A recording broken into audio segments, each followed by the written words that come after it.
should hear it in the first person.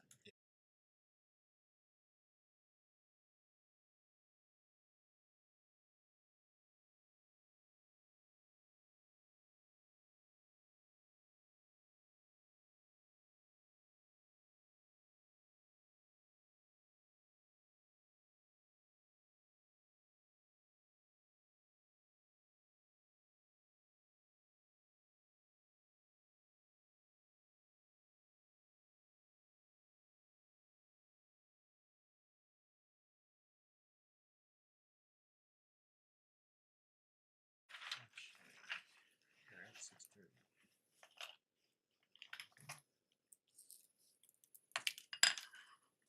All right. Welcome, everybody. I'm going to go ahead and call the May 28th, 2024 Board of Trustees meeting to order. Will you please stand and join me in the Pledge of Allegiance?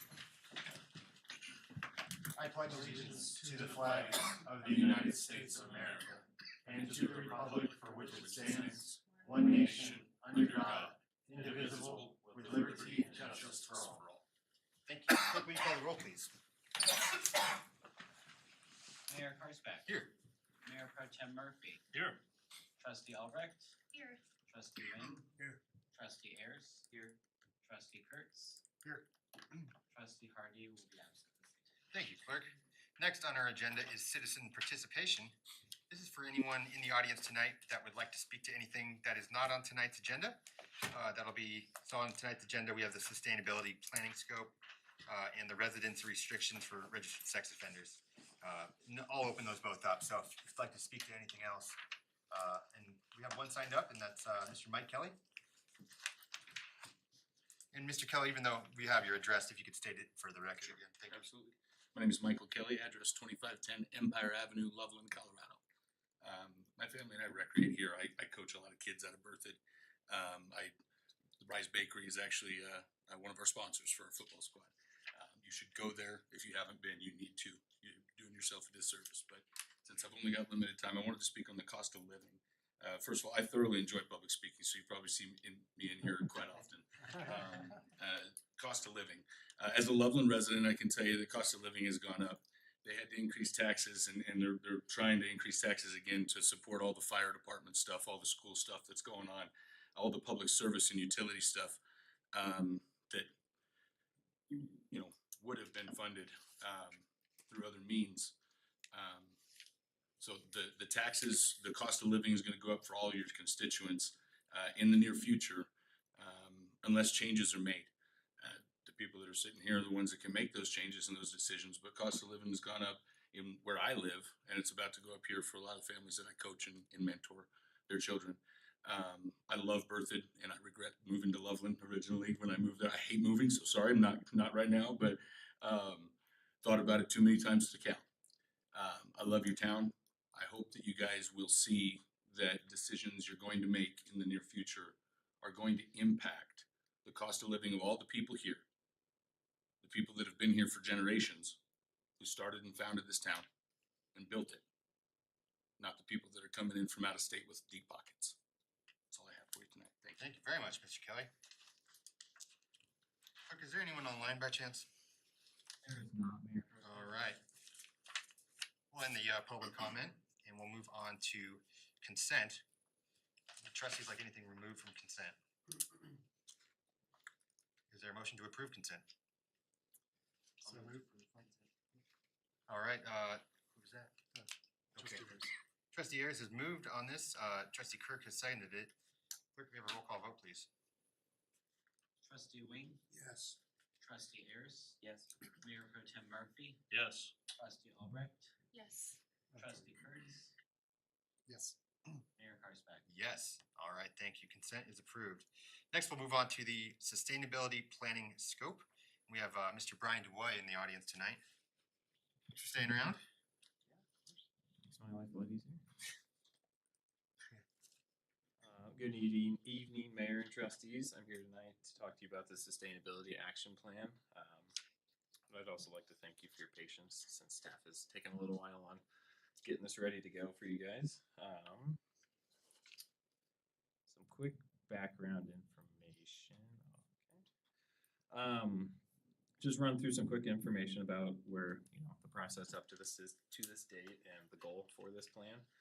To start, this plan aims to provide a strategic framework for advancing sustainability goals, engaging stakeholders, promoting accountability, improving quality of life, enhancing economic prosperity, and addressing global challenges through local efforts. Staff has reviewed quite a few action plans like this. Just to name some of the ones, Fort Collins, Erie, Louisville, Boulder, Lafayette, and Longmont, and they are not short by any means either. So, and then thank you to Trustee Murphy as well for sending along information relating to this. And with this, they do take quite a bit of time. I think the quickest one I saw was Fort Collins. It took them a year to do this action plan. And then the longest I saw was Louisville. It actually took them 3 years to do it from start to finish. So hopefully it won't take that long in our case. I would hope not. And then just going through all of these plans, they do vary quite a bit, but they are similar. And they're mostly influenced by the services that these communities do provide their residents. So with that, we selected some focus areas that we thought fit best for Berthoud and the services that we do provide. And then as I go along, I'll give some examples for each topic. These are things that we could incorporate to this plan, but they're not set in stone by any means whatsoever. The first one is transportation and air quality. One thing that Berthoud could improve its connectivity to larger transit services while increasing in-town riderships, such as BATS or RAFT, or the hopefully micro transit plan that we're going to put together or do. Increasing foot and bike safety and access, just bumping those up. We've created a lot of those opportunities, but then increasing them along the way. And then just improving town vehicle efficiency. We have a lot of trucks that streets, parks, public works use. So just being able to find something that's a little more efficient for them to get around and still get their jobs done. Water and land management is the second area. And this can include improving the town's water portfolio, which I know is always a hot topic. And then conservation practices, which can include water conservation and land conservation, which is big as well. Third topic would be energy and resource management. How can the town encourage energy savings and green energy options for residents?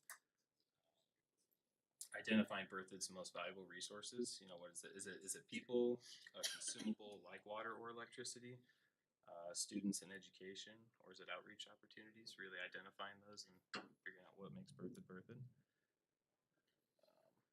And then the last area would be green and healthy building. The town does update its building code as the new codes come along. So just sticking with those guidelines and then finding other areas that we can improve. And then leading by example too. I believe it was Lafayette that did this. They converted all of their municipality-owned buildings to be self-sufficient, and they did that way ahead. So just doing stuff like that, and then looking towards the future as we build new buildings. What can we do to make them as sustainable as possible? So just to reiterate, those 4 topics are transportation and air quality, water and land management, energy and resource management, green and healthy building. Just a quick timeline of what this process would look like. So tonight we're here seeking authorization to solicit proposals. And then if this is approved, we put the RFP out tomorrow and get that out to everyone.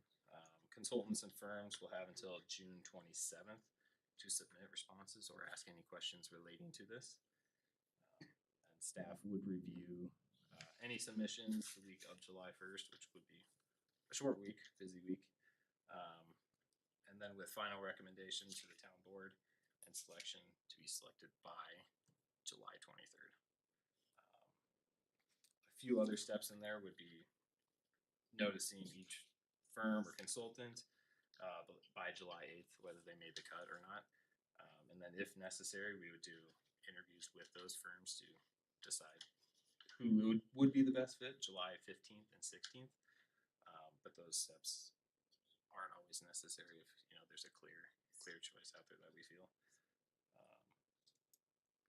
So to wrap it up, if the board feels we're headed in the right direction, we would like to take the current RFP and then retain the services of a team that will work with you, staff, community, and other stakeholders to develop this plan further in these focus areas. Awesome. Questions? So on your RFPs, for the firms you're looking at, are they able to handle all 4 of the areas? Are they subject experts in all areas? That would be the hope, yes. And we don't have any firms picked out right now. We typically, a lot of them will reach out to us because this is their focus. And that's kind of the idea of creating the stakeholders. If they're not experts in it, maybe Northern Water is the expert and then they're in on the meetings and we can help incorporate that into the ultimate goal. Thanks. No, I'd just like to thank you and staff that worked on this, for pulling together the RFP. I think the scope is right and, making our town stronger and more resilient. So thank you for pulling this together. I think it hits the right notes. I just had Yeah. a couple of comments, is that okay? Please. A couple of things that comes to mind with this is just, I'm excited about the prospect of having a plan in place, so we're headed somewhere like a guiding document.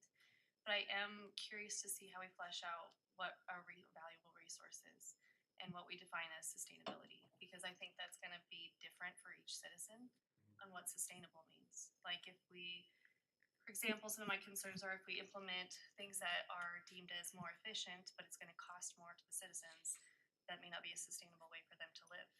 So those are things that I wanna keep in mind, that just being maybe more green or energy efficient is not necessarily being more sustainable. And considering all the existing citizens and how these things were gonna impact them is really important to me. And then my other concern is how much time and energy we spend into this. I wanna make sure that if we're hiring a consultant, that they're very skilled and they've worked with other like or similar communities.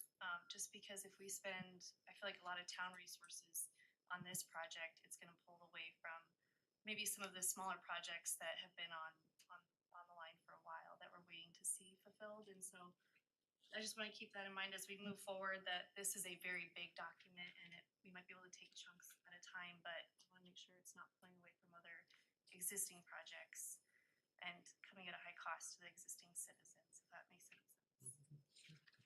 Yeah, and I think that's easy to, it's compromise. You can't always get a Ferrari or a Lamborghini. You got to get a more practical vehicle. Can I get a Corolla? To not add to the cost of add to the cost of living for we got to find that balance. That would be the perfect mesh. So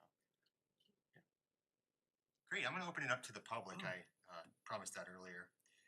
Is there anyone in the audience wishes to speak to this? Sir, yep, Mr. Kelly. So my only If question. you could come to the front, I'm sorry, you gotta state your name and address again. I figured with the camera and whatnot, it's technology, you already got my face print, so. Michael Kelly, 2510 Empire Avenue, Loveland, Colorado. My only question is, you're talking about the resources of the town. I guess I have two questions, excuse me. The resources of the town, there was no mention of any sort of mineral resource whatsoever, which is this community is very rich in. Your citizens are very rich in those mineral rights, and you're very rich in those potential taxes. And the other question is, why were there all mostly Boulder County communities that were evaluated to compare to you guys? I've always thought of you guys as a buffer between them and the real world. Sorry, I said that with a real straight face. I meant it. Did any of you guys like to? I think just in the research, those communities that I found, they do pop up more often. I think The sustainability. yeah. So I think Yeah, that makes for sense. for my finding the research, that's just what came up to me the most. Yeah, I think that makes sense. Have probably more developed plans. We've had to pull previously from those municipalities too in that area. Also just being the Denver metro area, there's more of them. Let's see, I mean, with the oil and gas, I don't know really what to say about the mineral rights regarding this, but kind of that we're just focused on the sustainability plan. Yeah, I mean, I think practically speaking, the sustainability plan can address anything the board wants it to within the context of kind of these focus areas. The goal of the plan will be to get feedback from the community about what are the things that they really care about, get feedback from you about what you really care about, do research, present you with options and ideas, including things like, you know, the cost of implementing some of these ideas. All of that's part of that plan development process, just like we do with all of the master planning efforts, and then coming up with a very specific action plan. Here's what we're gonna do over the next 5, 10, 15 years to achieve some of these goals, right? And so, you know, a lot of that'll be driven by what the community says and what you guys say as we identify those policy priority areas.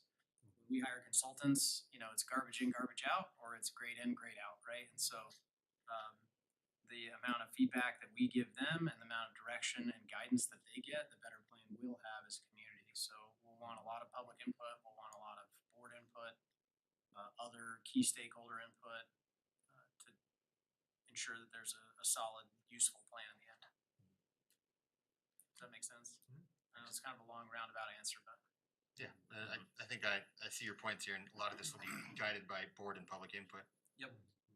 Yeah, and maybe just a point of clarification, it appears this is a RFQ, so a qualification-based selection, and there is no defined scope of work yet, so it's just. That's correct. Do we believe you have the skill sets, and then we'll work with them to develop a scope, and that'll come back to the board, right, at contract, there would be a Yeah. scope of work and a contract. So typically when we do consultant contracts, we do those internally, but because this is a board initiative that was requested by you guys and not just something that's in support of another project, we would bring that contract back to you after we've evaluated proposals. So we are gonna ask for cost proposals, but we're also gonna do most of the evaluation on qualifications and the process that they outline and their understanding of the project, and really more than that, some direction about where they think the project should go. You know, we wanna see their thought process and how they can kind of help lead us through this effort. Yes, Just and a, else? yeah, quick question. Those cities that you mentioned, they already have a sustainability plan in place? How big are those documents? You said it was extensive, but Like 50, 70 pages. Some of them are a little bit bigger. I would love to see an example. Maybe like Erie or Louisville might be more comparable to Berthoud. Just to kind of get my head around what we're even talking about and how they put that into like a contained document is very fascinating. Would that be possible Yeah, to definitely. share that? I can send that out to the board tomorrow. Thank you. Anything else? All right, thank you. Appreciate it. All right, next is the oil and gas regulations. If anyone's in the audience is here for that. Oh my gosh, I'm sorry. Getting my head of myself here. Would anyone like to move on the sustainability scope? I will move to authorize staff to solicit proposals for the creation of a sustainability action plan. Thank you. Is there a second? Second. All right, Mayor Pro Tem has moved on this. Trustee Wing has seconded. Clerk, can we have a roll call vote, please? Trustee Kurtz, Yes. trustee Albrecht, Yes. trustee Ayers, Yes. Mayor Pro Tem Murphy, Yes. trustee Wing, Yes. Mayor Garsbeck. Yes. Okay, the scope has been approved here for the RFPs. Next is the oil and gas regulations, and I know some people came in here right during the meeting here, so I apologize if you're here for this to speak. Unfortunately, we're gonna have to continue this to a future meeting. Our attorney got sick, so there's just no opportunity tonight. So really regarding this agenda item tonight, we're just gonna forward it to a future meeting. And if you're here to speak, we just can't have two different opportunities to speak, so that would all be on that date. And we really don't know the certain date yet, since he's still under the weather, but as soon as we can, we'll get that on there. Is that correct, Administrator Kirk? All right, so I guess Attorney Smith, how do you recommend we do this? Just, I guess, move to I continue the think- hearing? Yeah, I think what you would do is that you would move, as your outline shows, move to continue the hearing to a date uncertain, Oh, uncertain, okay. but to direct staff to notice that public hearing as part of its normal noticing provisions for a public hearing. So the public will be made aware through publication of a notice Okay. for a public hearing. So again, the motion would be to continue this hearing to a date uncertain and direct staff to republish notification. Okay. I just want to let anyone know, that's part of any industry group or works with them, we'll let the industry groups know as soon as we know too. API, COGA, Laramie County Oil and Gas Alliance. All right, any questions, trustees? Anyone like to move on this? Sure. I'll move to continue the hearing to a date uncertain and to direct staff to take any necessary action to ensure any required publications are made. Thank you. Is there a second? Second. All right. Trustee Kurtz has moved on this. Mayor Pro Tem Murphy has seconded it. Clerk, may we have a roll call vote, please? Trustee Albright, Yes. trustee Wing, Yes. trustee Ayers, Yes. Mayor Pro Tem Murphy, Yes. trustee Kurtz, Yes. Mayor Parsberg. Yes. Thank you. Thank you very much. Okay. We'll move on to our final regular agenda item tonight, and this is the residential restrictions for registered sex offenders. This is also a public hearing. And we have our police chief, Justin Williamson here to present on this. Thank you.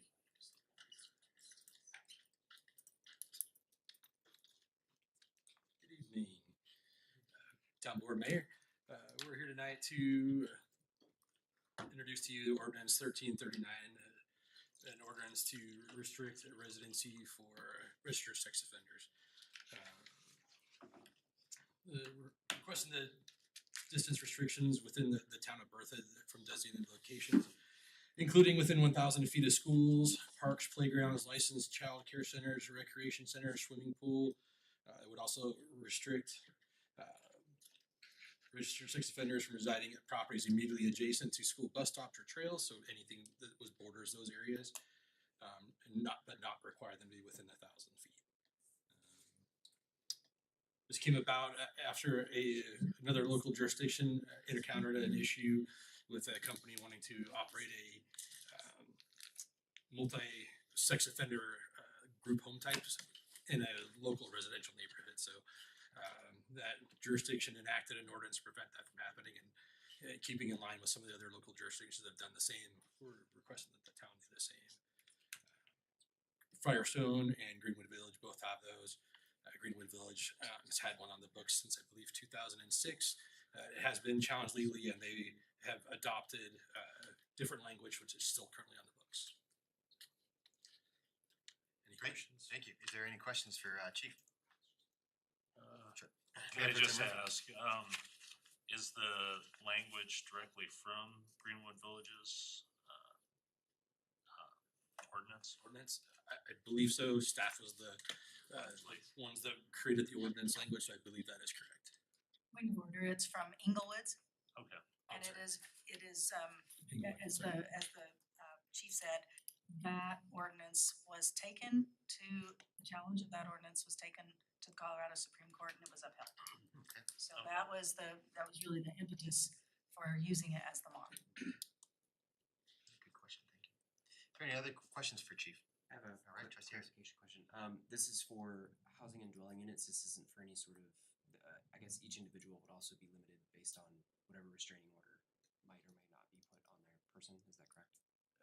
Correct. Currently, from my understanding, from the Sex Offender Management Board's statutes, that they're currently not restraining anybody with the exception of someone that's a sexually violent predator from residing with any specific locations, unless they are currently still under a restraining order from the court that prohibits them from some sort of action residing within someone within under the age of 18 or within certain distances from specific locations. But that would be a specific order from a court in each individual circumstance. Trustee Wing? In reading this, it says schools, parks, playgrounds, childcare centers, recreational swimming pools, school bus stops. So when you read that, it sounds like it's child sex offenders, right? But it's everything. It's all sex offenders. It is all sex offenders. the way the statute's written, specifically anything that's registered as a felony conviction is there as well, but also under the second subsection, it's any person with multiple convictions, which would then anybody with a misdemeanor convictions, having multiple of them, would be required to comply with these restrictions. Thank you. Other questions? I'm just curious, like, about enforcement. If somebody owns property and then they commit a crime, how are they removed from 1,000 feet? So if they own the home prior to the time that the ordinance gets enacted, so if it is approved by the board tonight, if the offense happened prior to today, and they own the property prior to today, or they own the property prior to today, they wouldn't be subject to that. They wouldn't be removed from their residency. However, if someone were trying to move into the community after today, if it was enacted, they would be prohibited from those certain locations. That makes sense. It's not going to remove anybody who's currently in town residing from their home. Sure, yeah, I couldn't see how you guys would implement that. Makes sense. Was there a question about the enforcement? That was, you answered it. Okay. Yeah, thank you. Other questions? All right, thank you. This time I'll open it up to open up the public hearing. This will be considered testimony by anyone in the audience. Is there anyone that wishes to speak to this? All right, just gotta make sure, not in the back there, right? No, okay, great. Clerk, is there anyone in the audience, or deputy clerk, or online? Okay, I'll go, sir.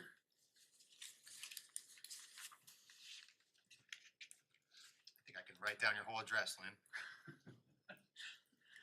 Lynn Larson, 205 Hubble, with 2 B's and 2 L's, Street. Perfect. Thank you, go ahead. I'm a little naive about whether there are categories within the sex offender overall umbrella. My wife, as a pastor, has had to deal with 2 persons who, because of stupidity, have ended up in the sex offender category. They are currently under parole, and they have to, allowing them into the church, we have to make sure they are separated in the church from children, etc. How does this, and they got, the one I'm thinking in particular is coming up on their 5 years of parole. Once that time limit, as I understand it, is completed successfully without any violations, then he would end up being taken off the rolls, as I understand it. How would this ordinance affect these people who, through their own stupidity, have gotten into the category that includes violent offenders? And I'd like to know how the entire umbrella can be categorized and how it affects the different categories within that umbrella. Thank you. Thank you, okay. Our police chief just left the room here. Go ahead. There's a very long list in the law of categories of sexual offenses under the law, and they come with a variety of different levels. So different levels of felony, different misdemeanors. So without kind of comprehensively covering what I think is, pages and pages of very specific violations, the way the ordinance is written is kind of the way the chief described it, and he's back, but no, I didn't hear the question. But again, it's generally categorized under a felony sex offense, a misdemeanor, multiple misdemeanor sex offenses, regardless of the specific statute violated. So That makes sense to me. Just to reiterate, Chief, we had Mr. Larson come up and ask. He's got some people in his church that are on the registry for apparently some stupid things they did. And I guess how are they treated, or how is the categorization of sex offense? So pretty much any sex offense that involves anything that was forcible, that would be considered a rape or a forcible sexual assault. Those are all gonna be felony type things. Generally, the type of misdemeanors, the things that end up being a conviction for misdemeanors, is unlawful sexual contact, the unwanted touching of another party. Those are generally the ones you see as a misdemeanor. Some of the old ones or some from other states may be categorized as misdemeanors depending on how their statutes read and how they're compared to Colorado's. Does that answer the question? Public I hearing. think so. It's a public hearing though, Mr. Larson. Well, I guess try, a question, a clarification is okay from you. It's just to clarify the Yeah, existing just a question. clarification. The cases that I'm concerned about, the person involved thought the other person was of age and they weren't. And the case was brought against them. They spent a few days in jail, but now they're on like 5 years of probation. And it's my understanding, once he completes the 5 years of probation successfully, he can be taken off the list. I'm just wondering how this ordinance would affect people in that kind of a category. I say stupid because, yeah, they thought that the other person was of age and they weren't. Obviously not knowing any specifics about that case, if the person were currently residing in town, had that incident go on, they would not be removed from their residence. However, if they lived outside the community, were trying to move to the community within those 5 years, I believe that they would be prohibited while they are currently being registered as a sex offender. But once the time that they're no longer required to register, they would likely then not be subject to this. All right, thanks, Chief. I'm doing this that you didn't have. Okay, is there anyone else wishes to testify? Not? All right, I'll close the public hearing here. Any questions again, final for Chief before we deliberate? Okay. To the board here, is we all seem to be in favor of this? Okay, great. Would anyone like to move on the registry restrictions for registered sex offenders? Something else on it, you sure? Yeah. I move for ordinance 1339, an ordinance of the town of Berthoud, Colorado, enacting residency distance restrictions upon sex offenders from designated locations within the town of Berthoud. Thank you. Is there a second? Second. All right. A motion has been made by trustee Wing, seconded by Mayor Pro Tem Murphy. Clerk, can we have a roll call vote, please? Trustee Ayers, Yes. trustee Albrecht, Yes. trustee Kurtz, Yes. trustee Wing, Yes. Mayor Pro Tem Murphy, Yes. Mayor Karsbeck. Yes. All right. Those are the irregular agenda items.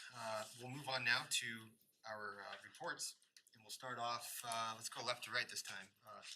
Trustee Albrecht, any reports? Yes, just a couple of things. I'm sorry, I'm pulling up my notes. You're good.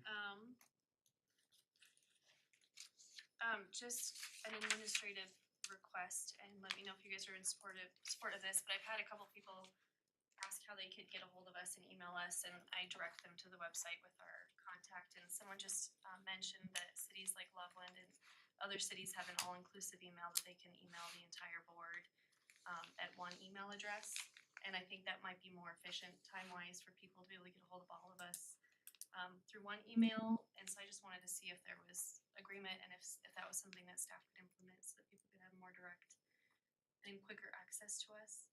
Is that feasible? Clerk, is that something we could do if the board approves? Yes, and I believe an address already exists, so it could be as simple as updating the website. Does everyone support that? I think it's a good idea. Awesome. It's actually been brought up before, so thank you. Because sometimes half of us get an email or a letter's missed, so you don't get something, so I like that. Right. Yeah, I think that helps for sure. Awesome, thank you. That was easy. And then another small request that I fielded was the commander for the BFW, Craig Patriquin, had just asked if I would mention if the town would help assist cover the cost of the banners at the roundabout. Justin Bauer and Gabe Condi, the fallen soldiers of Berthoud, he just mentioned that he would like to request of the town that we could participate in covering some of the costs of those, because I think there was some partnership, but I'll leave that to you to reach out to Craig and figure that out. Craig reached out last week about setting up a meeting, so we can talk about that when we get together. I just wanted to, mention it, because I'm definitely in support of assisting with that any way we can. Those are important banners, and it'd be nice to see Gabe's back up there, because I think it blew off or something. I'm not sure what happened to it. Yeah, we had that 2018 work group where I think we helped fund those, or repair those, but I don't believe that we funded them. They did. They had them printed, and our crew hangs them, obviously. And they've funded the replacement of them. They've come down many times, Okay. or faded, or been torn, or knocked down. And so they have previously funded the replacement as far as I know, but we can certainly talk about how we can take that over. I'd be happy to see those sustained. And then, just a point of clarification for me, I wasn't sure when the VRBO or Airbnb conversation was coming back to us, so I just wanted to know what, if we have a date on when that policy was returning to the board. We do. Let me pull it up here so I can tell you for sure. But it's going before the planning commission in June. I believe it's their second June meeting. Dates it. And then we'll come to you in July.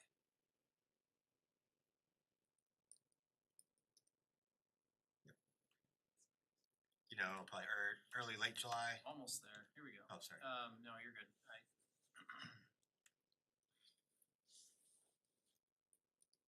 Just took me a minute to get the right spot.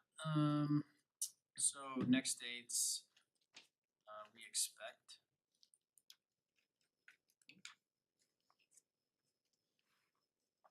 I'm sorry, I don't have this in front of me.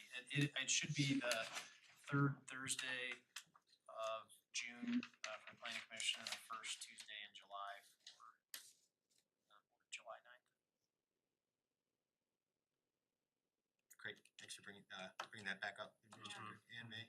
Yeah, and I don't know if you guys are, but I'm fielding a lot of questions about it, like when's it coming back? Like, how soon can we make this happen? And so would your recommendation, I don't know, Mayor, is the best thing to send them to the planning commission meeting to make suggestions or hear the? I mean, they're certainly welcome, yeah. Come to us? It's And public. anyone who's interested should absolutely go to the planning commission. So Do it they might be do a good online first there step. too? Yes. They do, okay, so yeah, they can call in as well.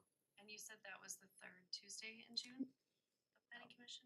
I'll have it before the end of the meeting and I'll Thursday. announce it Thursday. to you and make it clear with the exact date. I don't know why I'm having such a hard time getting to the right spot in my computer here. Okay, I think that's all for me. Okay, thank you. Trustee Kurtz? Actually, I was gonna follow up on STR, so thank you for asking about that. On a, I guess, a little bit of a lighter note, just kind of a thank you to staff and others for pursuing the dark sky designation. I happened to be on the West Slope this past week and was at kind of near Montrose at the Black Canyon and reading all about the dark sky designation and how cool it is that, you know, our small town could have the same designation as a national park. And so just thanks for moving that forward. Mayor Carspec, Yes. before we move on, I apologize. It's not the third Thursday, it's the fourth Thursday. So it is June 27th will be at the planning commission. Anything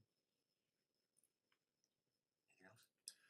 Well, I guess maybe just understanding is we've pretty much checked all the boxes, right? And so we're just kind of waiting on a requisite monitoring period for the dark sky, and then from there it's kind of out of our hands. It goes to the dark sky committee. So Brian's been working on the dark sky certification, but for all intents and purposes, unless he disagrees with me, I think that's accurate. We've basically checked all the boxes. We have to collect at least a year's worth of monitoring data. We do that one quarterly. Yeah, you need to do it each season, As soon as we can get Keith, I don't have to go out at night and manually count these, but yeah, the town bought 2 automatic ones that we can put at parks, and then it automatically registers the numbers we need. Yeah, so once we do that, then you have to also create an inventory of all town-owned lighting. So the street lights are easy once you know the specs on one of them. We'll be able to map it out as well. The difficult thing will be just going through like the exterior door lights on all the town-owned buildings, measuring the light. Yeah, okay. That. But yeah, essentially it's mostly. Yeah, and then the public outreach, which hopefully we can get the Little Thompson Observatory to start doing. If not, we can take that on too. Excellent. And I said on a lighter note, but I guess I should have said on a darker note. So Dang. Get my dad joke in for that. All right. That's it. All right. I'm gonna stop now. Now keep going. Everyone loves that. Trustee Wing? Yeah, the town of Johnstown is gonna construct a raw water transmission pipeline from Lone Tree Reservoir to Johnstown for their growing water needs. And my assumption is that the board has been exposed over the years to many discussions, about water and how it impacts and where it comes from and who owns what. And I don't know if, if it would be a, sidebar for me, to have just be brought up to date on all of the water stuff, because it's such an unbelievably incredible important subject, or if the board would benefit from some kind of update on sort of the water happenings within the town. So that's one of my questions. And then part two of that is, this is going to go along 42nd Street, Highway 60 and County Road 14. And I don't know if that's part of Berthoud, to be honest with you, but evidently they'll have that corridor tore up. I have to assume the town of Jonestown would pay for that. They will. And there are portions of that roadway that are in the town and that are owned by the town. There are portions that are not. They'll work with us through our right-of-way permitting process for any construction work that needs to take place in right-of-way that we own. That way we review and approve their traffic control plans, their construction plans. We ensure that the road gets put back the way that we want.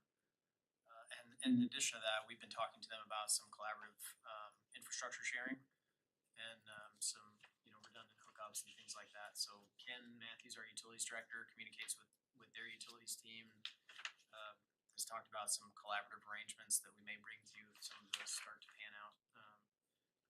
They may not want to do that. Everybody's pretty highly protective of especially their main transmission infrastructure, for good reason. But there still might be some opportunities for us to work together. So I think certainly from the board's perspective, if you guys would like another update on water, we can do that. We will plan to do that anyway during the budget process. And we talked previous to the election about having biannual, semi-annual is the right term, not every 2 years, but twice per year. Semi-annual updates to the board about our raw water portfolio and kind of the things that we've done in the last 6 months and the things that we're going to be doing in the next 6 months. And we could cover some kind of water 101 at the same time, if that makes sense. Okay, great. Great. Yeah, I didn't know about that pipeline. Just to follow up, Administrator Kirk, they're not gonna pipe home supply ditch, are they? This is a separate new pipeline? No, but a huge portion of their water, and I don't want to speak on Johnstown's behalf, it's hard enough for us to keep track of our own, but a big portion of their water is home supply and comes from Lone Tree Reservoir. They already have a very large pipeline that runs immediately north of our reservoir. So it runs along the dirt road, it's not dirt anymore, the paved road that you take to get to Berthoud Reservoir, like the trail and parking area. There is a water pipeline in that alignment. If you've ever wondered why the road swings south, it's to avoid building a box culvert on top of their pipeline. So the road is no big deal to cut out and deal with, but we agreed to swing that road south of the pipeline so that we wouldn't build that big concrete box culvert on top of their pipe. So just that kind of gives you an idea of that east-west alignment. Yeah, that access road to the reservoir from County Road 17. Yep, so they already have one really large pipeline running through there. I don't remember the diameter, but I think it's like 40 inch plus or something. It's big, I think. They need it. But yeah, then they need a second transmission main. Cool. So they're looking at a few different alignments, but I do think that that's their preferred one, at least as far as I've heard recently. All right, thank you. Mm-hmm. Anything else, Trustee Rizzo? Thank you. All right, Trustee Ayers? Yeah, I have a couple updates. I got a letter from Mr. Rosenberry recently, thanking us for the letter sent out in support of not allowing truck size increases. Apparently, in HR 8467, there was no truck size or weight provisions put into that bill, so it seems like feedback from us and the other communities around northern Colorado helped take that out of the bill. So he was gracious in that. The second thing, I've been in contact with the Boy Scouts, and thanks to Mayor Pro Tem Murphy, the Girl Scouts now as well. And the Bat Box program is quote unquote moving forward. They are going to start working with Keith Knoll to get an agenda item on port. They're going to present before them, and I'll have more information as that kind of moves forward. Mayor Pro Tem. Let's see, back at tree committee, just kind of coming off Arbor Day, which was really successful. We're gonna have a booth at, Birthday Day. Let's see, what else? I don't know if you guys caught this as well. Got some apple trees out on the west side of town that are gonna be taken out for development, but, right now the arborists are working to save the scions from those trees. We'll see if they're successful or not, but kind of interesting, the heirloom apples and stuff that they're trying to get out of those. Does that mean, I'm sorry, Go the ahead. scions? It'd be just taking like a branch and basically you're, mating it with other apple rootstock or tree stock, so. Yeah. It's pretty great. It's grafting, I think. Yeah, crafting. I actually tried that this year and failed. And then, our new tech left, so we're down to 2 on forestry. So that kind of covers those notes. Mayor Carspec and I had a nice meeting the other day with, House and Neighborly Services, and their progress on their building project. I would assume they'll reach out to the rest of the board on kind of their plans and stuff, if you haven't heard from them already. So that'll be up and coming. Looking forward to Birthday Day this week. And let's see, have one more thing to bring up. At Fourth and Water, we had a pipe replacement at that intersection. And it's gotten really depressed in the road there, like, it seems like there's a good foot of trench there. I don't know if there were plans to repair that again. There absolutely will be if there's that much settling. I haven't seen It's it. really but, substantial across the entire street. We've had, well, we've got a lot of construction issues, with that project in particular that will all be dealt with. We met about a couple in downtown just this morning, but I hadn't heard that, so. Yeah, I mean, checking out the other locations, Bunyan had a little bit of settling, but the Fourth and Water was really noticeable, so. So you they guys have could check they have that not been released from retention, the contractors, so we still have a hammer to make sure that they repair anything that, has settled more than it should have. That's all I've got. Thanks for bringing that up. Mhm. Just a real update. So Governor Polis, the administration was kind of concerned regarding the results of the original rail poll that showed 70% support. They kind of wanted to do a more detailed survey. Their survey came back with 51% support, and they polled on a 0.02, so that'd be 2 cents on a dollar, or 2 cents on $10. Sorry, and those results were still 51%. So likely the board will meet this Friday, and likely the board will push off going to the ballot from 2024, and then try to get it on the ballot, the state ballot, 2026 for the rail district vote. Of course, that hasn't happened yet, but CPR has already interviewed the executive leadership, and they're all in support of that. So it's likely that the full board this Friday will also say to push it off till 2026. Trustee Murphy covered the Life Center update. Birthday Day is covered. Yeah, I look forward to that as well. Historic pavers, Administrator Kirk. So those are right now. I saw them on 6th Street stacked up. Yeah, you said they won't be removed. Trustee Keith Knoll got back to me and said they're going to be stored on town property. Is that all correct? As far as I understand, yeah. Okay. I saw an X spray painted on one of them. I just hope the landscaper said they're not going to go, but I just hope that's not the plan. With if they all had an X, that'd be one thing, but one big stack had X's on them. Oh, okay. So I guess my question is, once we get them stored on town property, are you guys looking into a program on how citizens can get them back? We've talked about, so the way I understand it from Keith, and I have not spoken to him since I spoke to you late last week. But the way I understood it from Keith previously was that anybody that wanted to keep their pavers, we would remove them, wouldn't promise that they wouldn't get broken during that removal process because they are difficult to remove. And then they can keep them and use them for a front walkway or a patio or folks that did not want them or did not wanna keep them, we would remove them off-site, store them on town property, and then decide what to do with them. Awesome. Okay. So, That's exactly what he said. He said this is the first time that none of the residents wanted them in their backyard, so we said, we'll just take them. Yeah, I thought that was interesting too. Yeah.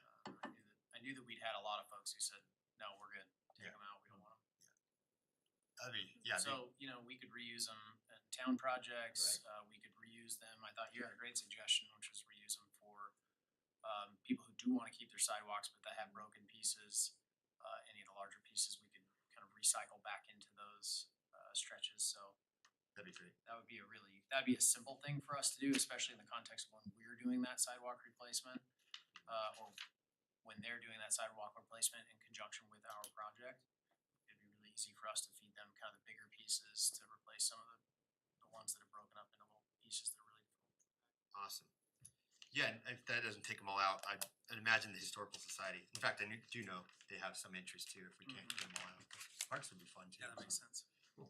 Well, thank you, that's all I have. I'll turn it over, Trustee Murphy. Quick question on the rail thing. Mhm. I know a lot of folks were waiting on the governor's office on whether to proceed with 24 or 26. Have you heard anything out of there? He wants, I guess informally, 26, especially after that result, so probably doesn't wanna push it, but it's up to the rail board and we'll vote this Friday. I'd imagine, especially since a lot of the leadership are, directly from appointments from the governor's office, not from the MPOs, I'd imagine that's probably where we'll head. Pretty big difference in polling results. Is there It's an worth explanation? looking into the questions, and I haven't received the difference in questions. They just said they're more precise, but yeah, however you ask something is how you're gonna get the result. So, Yeah. you know, I don't know how. I wish they would have also put in a larger number, but I guess even at this 0.02, if they're not getting support, then a higher number would probably be worse. But anyway, yeah, I talked to the general manager before this meeting, and he kind of gave me some updates. So that's kind of where we're at right now. I guess another one I can forward this off to is how to get this through our northern section, especially with a lower tax number. If there wants to be a separate transportation district or somehow funding this in other ways, sounds like if we did go with a 0.02, it's not enough. I'd agree. I mean, I thought we were at least going for 0.03 all the way up to 0.05, but this will be, we'd have to do it in phases and find other ways too. That's where we're at. I can send more information to you. Yeah. That's all I have. Mayor for time, do you have something? No. Okay. Staff. Just a couple quick updates for you. I did send an email with a few of these, the sidewalk project is underway. I mentioned that we were having some pushback on Second Street from, as you may recall, I think there's 4 or 5 different mobile home park owners that all work Second Street south of Welch. One in particular wasn't pleased with what we were doing. He was concerned that we were gonna create drainage problems by installing curb and gutter to channelize the storm flow, instead of just letting it flow everywhere. It's typically not how that works, so we are working through that. We're gonna add some sidewalks, in some places where there were some gaps before. So I think we're working through those issues, but that's kind of delaying progress on getting that whole thing started. But we should be kicking that off soon. If you haven't noticed, there's a lot of sidewalk work going around in Sixth and Seventh Street areas around Lake and Turner, and that's all turning out really nice. So nice to see some of that getting repaired, and then some gaps eliminated. And they did start pouring sidewalk on Welch from First to Second, which is nice to close that gap also. That's the gap by the old streets building? Yeah, that's great. Yep. Yeah, in fact, they're doing the work along the streets building as well. We did have a kickoff project for the Arboretum construction drawings. So that project is moving ahead, and we'll move pretty quick. Quick is a relative term, I suppose. The design process will extend into 2025. But it's exciting to see that project moving forward. If you tasted the water tonight, which I think I'm the only one that did, it's got I some. had a little bit. It's a little earthy. So Alright. this time of year, the reservoir has a tendency to flip, and we start to get some of that geosmin funk in the water. You know, we have ultrasonic algae buoys, and we have powder activated carbon that's injected into the treatment process prior to getting into the plant, try and take some of that out, but our operators are making adjustments to the treatment process to try and catch up to that funk, and hopefully in the next day or so you won't get that. Do you mind if you can explain a little more detail? Is it a temperature related flip or what? It can be, so like the way I understand it, Trustee Kurtz probably knows more about this than I do, but when you have like really warm days and cold nights, and this is a great time of year where we're getting these like hotter days and cold nights, it will bring water up from the bottom of the reservoir, where you get some of that kind of skunky old water. And so it's temperature changes that cause kind of different layers in the water to move. And so Yeah. kind of stirs it That up. makes sense. Okay. Yeah, it's different, it's creating different densities, so it's like a thermal stratification and just happens twice a year in most reservoirs. Oh, okay. Thank you. And then obviously there's nothing we can do about the taste, but it is clean. It is, It's it's dumping absolutely clean. clean. The geosmin's not dangerous. It just tastes earthy. Yeah. It kind of tastes like a wheatgrass smoothie. Oh, yours is good. Mine tastes There you awful. go. That's a great spin you put on it. That's the best way I could describe it. If I said that on the community Facebook page, I get If you get annihilated. grind up some grass clippings and squeeze it real good. Anyway, so we are aware of the problem. It is frustrating. There's not a lot of good ways for us to deal with that because the way because we treat surface water and we hold it in reservoirs. We're actively trying to kill the algae that generally produces a lot of that. Like I said, actually the ultrasonic buoys stunt the growth. It doesn't kill it, but the idea is to interrupt its life cycle. When we make major water treatment plant improvements, we will change how that powder activated carbon system works. Part of the issue is now there's not a lot of contact time from where we can inject it into the influent, into the treatment plant, so it doesn't have as much time to work. It also kind of gums up the process. But anyway, That's good to know. next big round, we'll make some additional improvements. This used to be a much more frequent and more significant problem. I think we're doing better than we used to be. But anyway, it does taste a little funky tonight. We did some Facebook posts about it earlier today Oh, cool. too. I'm glad you did. So you may or may not hear from folks about it. Did you leave comments on? Yeah. I Wheatgrass smoothie. I don't have a burner account to do that. So. Let's see. Just a reminder that Pedalpalooza is coming up on June 8th. So we never really got to have a grand opening for the bike park, if you'll recall, because of the weather, extended weather over the summer last year. It seemed like every single time we planned an event, it rained heavy. So keep your fingers crossed that we don't have another big heavy rain event on June 7th and ruin the fun for the 8th, but it's going to be a cool event. There will be demo days out at the bike park. The different local bike companies will be coming to bring bikes folks can ride. There'll be some food and music. It should be kind of a relatively low key and informal event, but it did, as many of you probably saw, it got press all over the region and down in Denver and other places. So it's a great problem to have, but we're a little nervous because we weren't really intending for it to be like a multi-thousand people event. I don't think it will be, but anyway, hopefully it's not a disaster for the neighbors. We certainly don't want to create problems there, but it should be a really fun, exciting day either way. Yeah, I think we had talked previously in some of the conversations about possibly busing people from the rec center. Is that something that could be looked into for this event as an emergency? Yep. And we have in all of our marketing identified a couple different parking areas for folks and encouraging people to ride to the event. Yeah, it's also including bike to from work the month. secondary parking area. So our hope is that will be the case. We could definitely have some BATS buses running back and forth, I think, if we can get a driver. Our hope is that if you're coming to the bike park, you're coming on a bike. But there are folks who I'm sure want to come to the bike park with folks on a bike, but that they're not going to ride. So we can work through those details for sure. Let's see. In conjunction with that, we are working on some designs for some bike park enhancements this year. We budgeted a small amount of money, you may or may not recall, but we're going to build an additional kids pump track. The asphalt pump track is such a hit that it becomes kind of there are some conflicts between toddlers on Strider bikes and full-grown humans going really fast. It there haven't been any serious issues out there, thank goodness, nobody's been hurt, but, we're gonna build another dirt, kids pump track adjacent to the little skills course.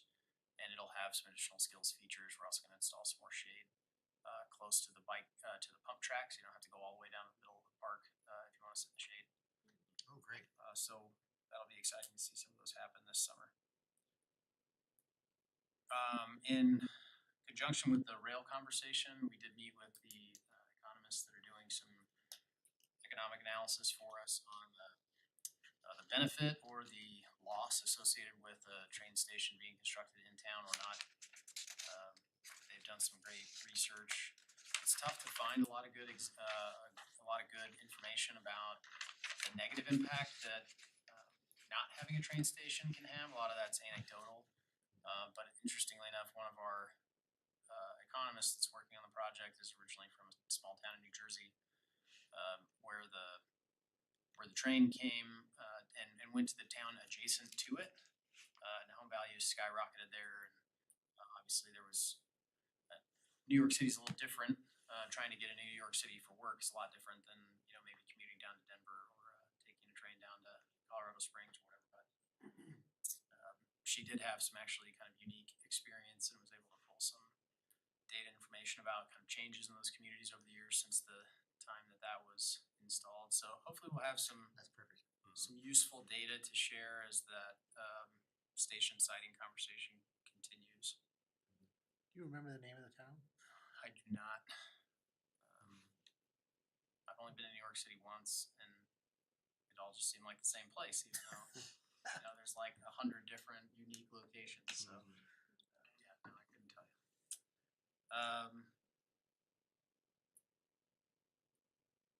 I think that's about it on my list. I'll be going to the open house tomorrow for the Chimney Hollow Reservoir. Are you sending staff by chance or? We are not, but that did remind me about tomorrow is the adaptive park grand opening as well. So I'm sure that I believe Miss Bowling invited everyone on the board. Staff will certainly be there. It's at 11 a.m. over in Farmstead. So we're excited to see that project go forward. So thank you for reminding me of that. But we will not be in the Chimney Hollow. Or at least I don't believe so, unless one of our utility staff is planning to be there. Fantastic. Yeah, that's on East Nebraska, right? Cool. Yeah, if any of the board has any points or wants me to bring up anything at this open house for Chimney Hollow as far as recreational amenities, just email me. When is that? That's tomorrow at 5:30 at the Natural Resources Administrative Building, which is just north of Carter Lake. I think it's right by Flatiron. Yeah, right by Flatiron Also Reservoir. a District 2 thing in Johnstown that's part of the. CML? The CML District 2 Whoops, meetings. missed that. Okay. Are you going to that by chance? Oh, nice. Great. All right. Perfect. Town will be Excellent. well represented at a lot of functions. Yeah, I'm glad you're tomorrow, going. so thank Those you those for- really are important. I guess. That reservoir thing, that would be fantastic to hear. That's a big deal. Yeah, well, so I guess the only update I know of, actually, you might be able to clarify this, is I heard from Ben that owns the Bertha Bike Shop that there isn't any access between Carter and the new lake, but I think he probably meant motor vehicle access. I think there's still a trail, right? You know? Yeah, I guess I'll kind of speak as what Chris knows and not as Northern Water staff, but the plan is that, and Larimer County is kicking off kind of a stakeholder process right now to plan all the recreation, but I think conceptually there is slated to be about 10 miles of new trail that I believe are all kind of connecting the west side of Carter to the east side of Chimney Hollow Reservoir. So when it's all complete, in theory, mountain bikes, hikers, and equine enthusiasts will be able to. We'll be able to recreate on those trails. But that's the concept. Okay. It'll get sorted out in the recreational plan, which will also include like what kind of surface, what kind of boating is allowed. Yes, and okay. that kind of stuff. Yeah. Cool. Yeah. All right, that was an official response from Northern Water. Yeah, that's right. There will be the access road to Chimney Hollow will be it is already constructed actually, and it will be its own access road. So it'll be separate from Carter. Gotcha. Okay. Yeah, you will go up past Flatiron, just a little bit more, not all the way to Pinewood, Mhm. and then there will be its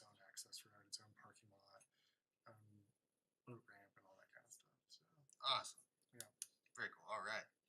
Anything else, staff? Nope. You're good. All right. Not for me. Attorney Smith? Nothing, Your Thank Honor. you. Chief, anything you'd like to bring up? Anything present? Okay. If nothing else from the board, anybody? All right, I'll go ahead and adjourn the meeting. Have a great night, everyone.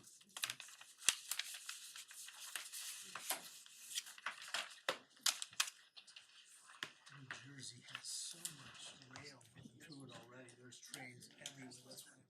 Yeah. Drive by. Stella, start it.